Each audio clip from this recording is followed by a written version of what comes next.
अस्सलाम वालेकुम दोस्तों। आज मैं लेके आया हूँ अपने दोस्त फ़ारूक भट्टी को, जो सुनाएंगे आपकी मर्ज़ी के हमें 2 गाने। आपको वो 2 गाने सुनाएंगे और आप जान सकेंगे फ़ारूक भट्टी के बारे में। तो आइए चलते हैं, हम फ़ारूक भट्टी साहब से मिलते हैं।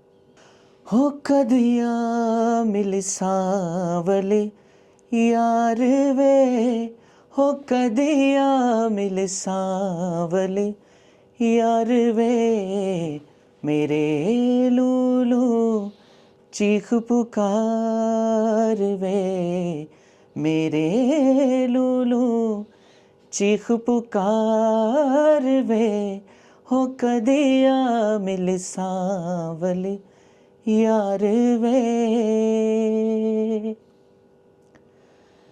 मेरी जिंदड़ी होई उदास वे, मेरा सावल आस न पास वे, मेरी जिंदड़ी होई उदास वे, मेरा सावल आस न पास वे, मुझे मिलना चार कहार वे, हो कदिया मिल सावल यार वे।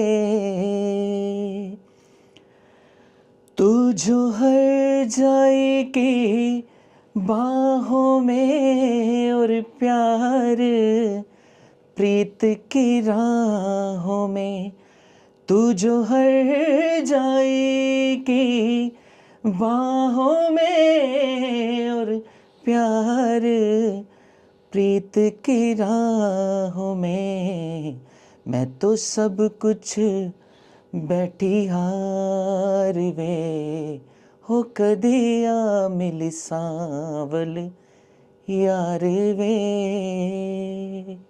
अभी आप मेरे दोस्त फ़ारूक भट्टी से गाना सुन रहे थे।